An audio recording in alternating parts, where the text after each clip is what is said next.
Warning, spoilers ahead for Gen V Season 2, Episode 1. The Boys' college spinoff Gen V is officially back, and when I say the status quo has been flipped on its head, I mean it. Everything's changed. We're picking up several months after the shocking Godolkin University massacre, where Marie Moreau, Andre Anderson, Jordan Lee, and Emma Meyer were framed and thrown in prison. But even outside the story, the world of Gen V has changed.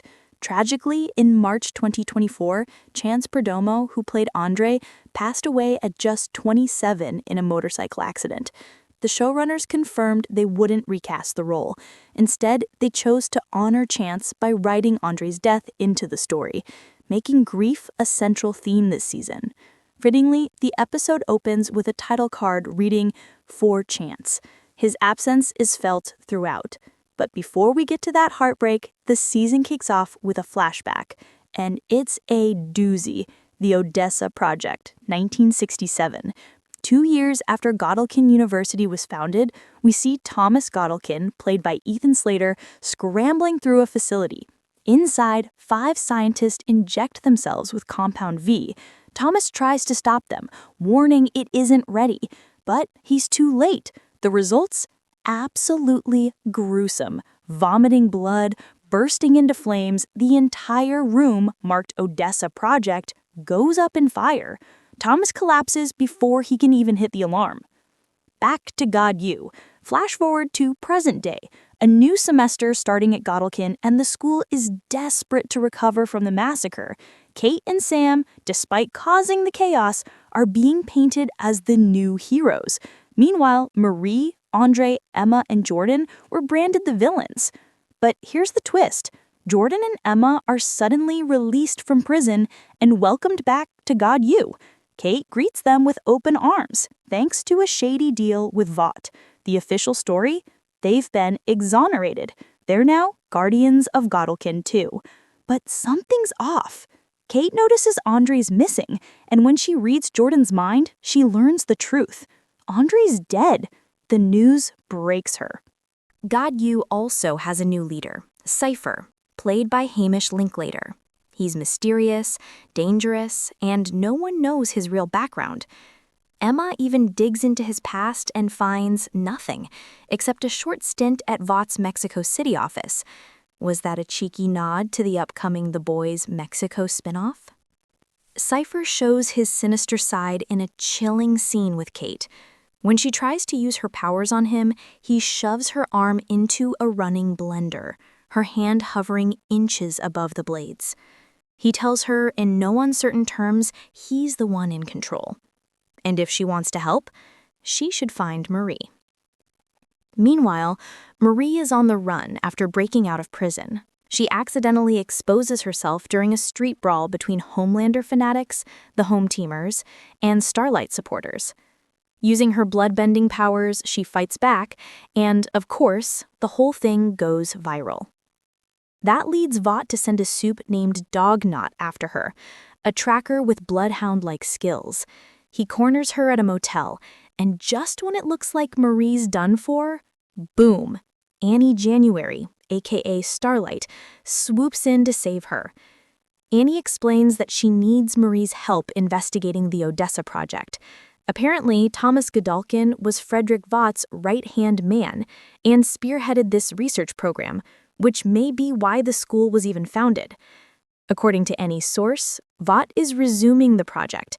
She needs Marie to dig inside and uncover what's happening. But Marie? She's not on board. Her focus is her estranged sister, Annabeth. Elsewhere, Emma goes to see Polarity, Andre's father, hoping for answers about Cipher. But Polarity is drowning in grief and alcohol, useless to her. Feeling lost, Emma heads to a frat party. There, she runs into Sam, who's oddly laid back, and Justine, the clout chaser from Season 1. When Justine rudely asks Emma to guest on her podcast, Emma snaps and shoves her. Then she lashes out at Sam, reminding him he went on a killing spree, starred in a movie, and is now hanging out with Justine. Sam, bizarrely calm, just says he's sorry for her pain, but insists it's not about him. When Emma reveals Andre's death, she breaks down in the bathroom, shrinking uncontrollably. Sam, shaken by the news, asks Kate if Andre's death is their fault.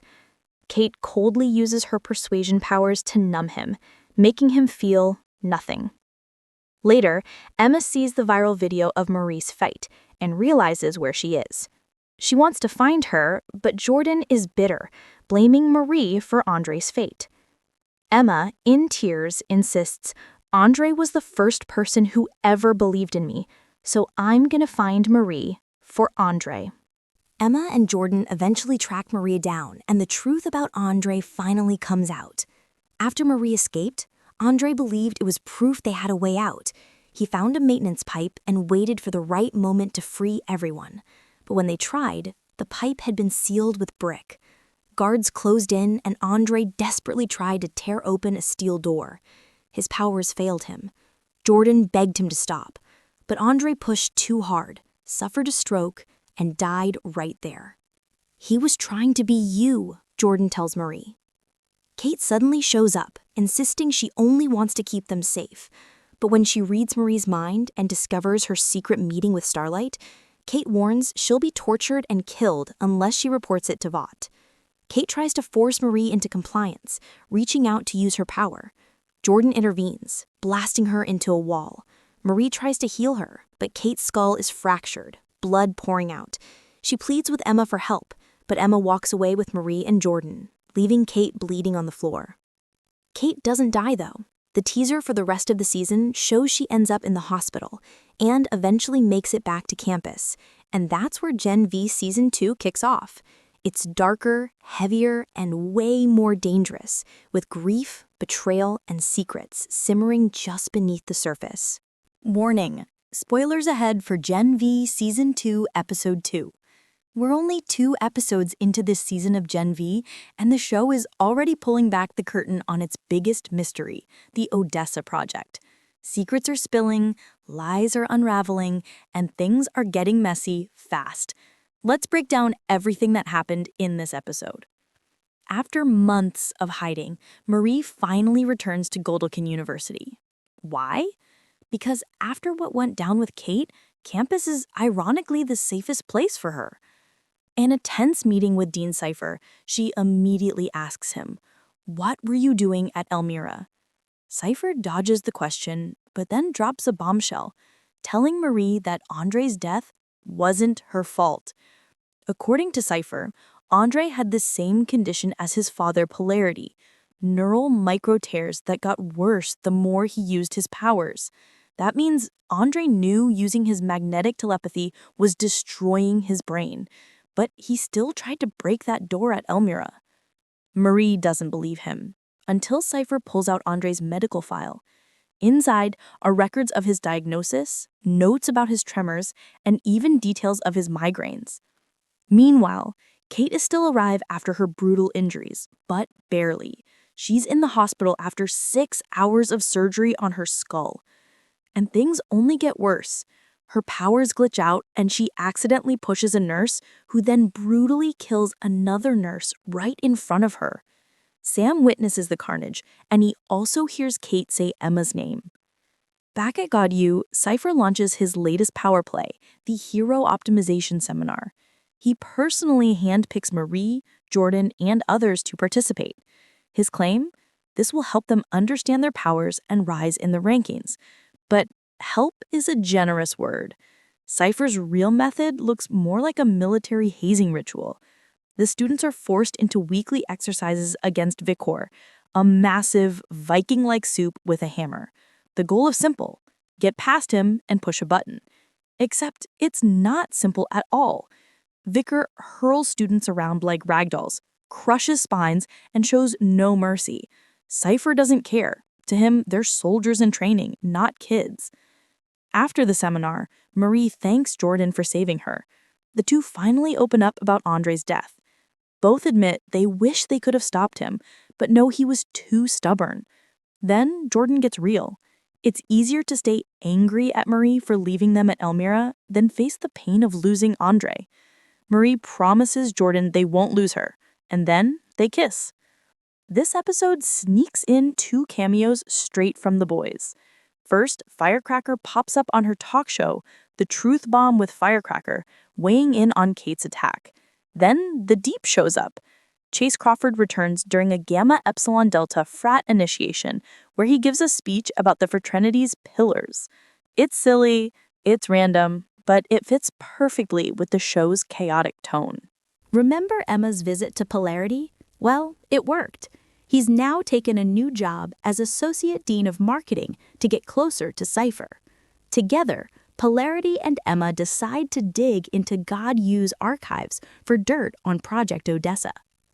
Emma, buzzing on what she thought was Xanax but definitely wasn't, charms the Rememberer, a supe with a flawless memory who runs the archive department.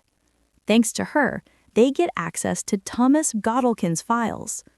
At first, it looks like a dead end, until they stumble across a secret door. Behind it, an eerie room filled with Nazi and KKK memorabilia. And then, jackpot, an Odessa Project file. Inside are birth certificates and photos of dead babies. Emma is ecstatic. She's finally cracked the code on Odessa. But then, something strange happens. She accidentally enlarges without purging or eating. That's twice this season that her powers have shifted unpredictably. Rushing through the halls to tell Marie what she found, Emma runs into Sam. And he's furious. Sam knows Emma, Marie, and Jordan were involved in Kate's attack.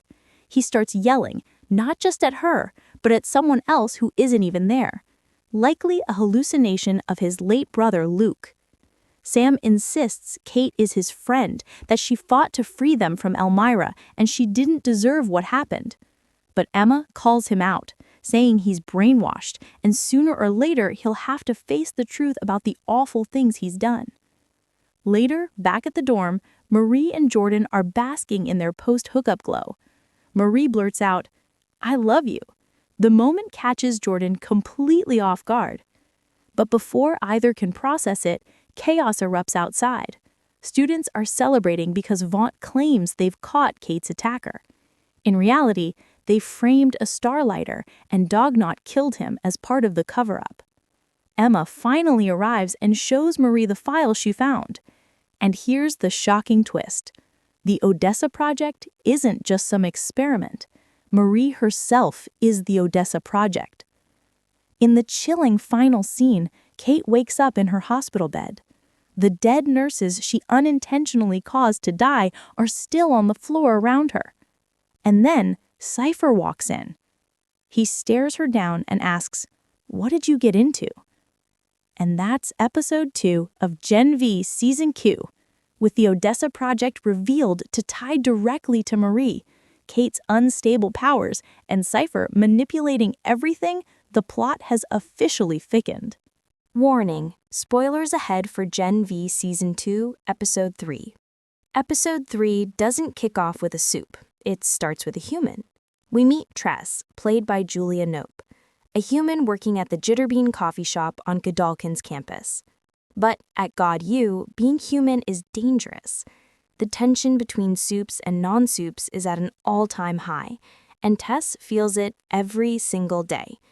Before even getting off the bus, she downs 3 Xanax pills, then she has to endure a humiliating humans-only security checkpoint, where a supe with X-ray vision scans her body and creepily licks his lips. And at work, Tess is tormented daily. Someone keeps posting Starlighter resist signs, and home teamers constantly harass her, accusing her of putting them up. Meanwhile, Marie, Emma, and Jordan are at Polarity's house going through the Odessa Project file. Every single birth record says deceased, except Marie's. She's the only survivor. To dig deeper, Marie reaches out to Pam Everett, her mom's best friend and basically family. Back at God U, the school revives Thomas Godolkin Day, a tradition to boost morale. Kate makes her big return too, celebrated as a hero after surviving the attack. Later, in hero optimization class, Cipher zeroes in on Marie. He asks why she cuts herself to use her powers. Marie admits it's just how she's always done it. Cipher cruelly calls self-harm a distasteful human disorder and tells her she could be magnificent if she believed in herself.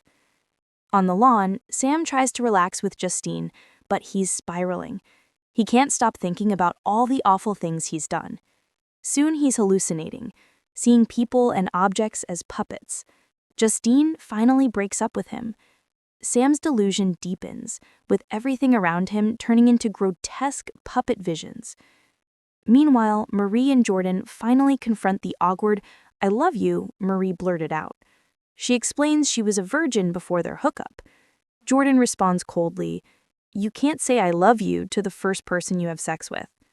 Not exactly the reassurance Marie was hoping for. Before the conversation could continue, the new rankings drop. Jordan is officially number 1. Kate visits Cipher, urging him to tell Vought the truth about who really attacked her. Cipher warns her, coming clean means telling Homelander, and that would expose everything.